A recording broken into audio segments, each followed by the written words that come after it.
Sen gelirsen.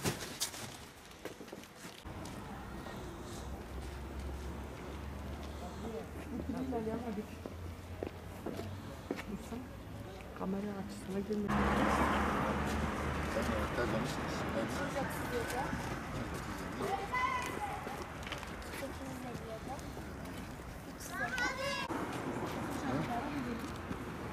Bir eş olacağız. Kameraya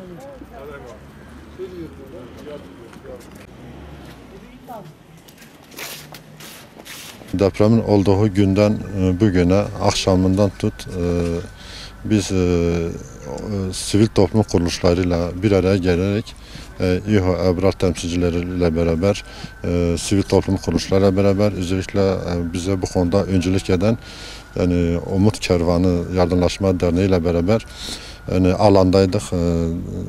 Yıkım alanına gittik. Ne yapabiliriz, ne edebiliriz diye düşündük. Hemen bir kriz masası oluşturduk. Bununla beraber yapacağımız ve yapmamız gereken nelerdir? Onlar üzerinde acilen bir konuştuk ve çalışmaya koyulduk, çalışmaya başladık. Yani yıkılan binalar çoktur, dışarıda kalan vatandaşlarımız da çoktur. Bu soğuk, bu kış aylarında bazen eksi 15 derece soğukta dışarıda, çadırda, ondan sonra barınma evlerinde, camilerde, sokaklarda, caddelerde kalan insanlar oldu, vatandaşlarımız oldu. Yani İHO Ebrar Yardım Kuruluşu olarak her zaman onların yanında olduk. Yani bizler depremden bu yani camilerde, ondan sonra taziye evlerinde, çadırlarda sıcak aş ikramımız oldu. Bununla beraber biz ev gezerek tespit ede ki bunu özellikle belirtiyoruz. Çünkü bazen adaletsiz bir dağılım oluyor. Bizler bunun önüne geçebilmek için tespit ede yardımlarımızı yapıyoruz. Bizler de ev geze, çadır geze tespit ederek bunlara yardımlarımızı ulaştırmaya devam ediyoruz. Yani şu ana kadar yani ulaşmadığımız alan, ulaşmadığımız insanlar kalmadı. Birçok insana yardımlarımızı ulaştırdık.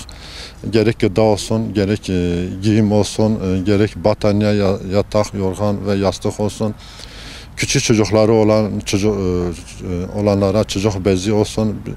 Yani biz bunlara yardımlarımızı ulaştırdık, yardım ettik. Bugün de Allah razı olsun. Yani Londra'da Said Nursi Cami Kadın Kolları tarafından gönderilen o yardımları hazırladık. Dağıtmak üzereyiz. Şu anda dağıtıyoruz. Rabbim onların gönderdikleri hayırları kabul etsin. Merkezi Hollanda'da bulunan İHO Ebrar Elazığ temsilcileri olarak Hollanda'dan Den Haag Hice Camii'den gelen yardımları hazırladık az önce arkadaşlarımızla. İnşallah birazdan depremzede ailelere gideceğiz. Onlara dağıtacağız. Den Haag Hice Camisi'nden yollanan yardımlardan dolayı hayırseverlerden ve İHO Ebrar'ın Hollanda'daki yetkililerinden Allah razı olsun.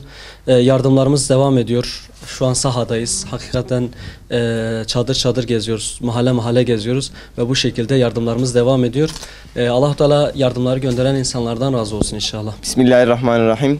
İHO Ebrar temsilcisiyim. Antwerpen El Gazali Camisi'nden bize İHO Ebrar aracılığıyla yardım gönderdiler Belçika'dan. Rabbim kendilerinden razı olsun. Biz de burada inşallah bu yardımları dağıtacağız. Tabii Elazığ'da depremden sonra birçok mağdur aile var. Mağdurların sayısı gün geçtikçe artıyor hatta. Çünkü ağır hasar verilen binaların sayısı fazlalaşmaya başladı. Rabbim hepsine yardımcı olsun. Biz de İHO Ebrar olarak elimizden geldiği kadarıyla artık kime yetişebilirsek yardım yapmaya çalışıyoruz. Avrupa'daki Müslüman kardeşlerimizin bize çok büyük desteği oldu.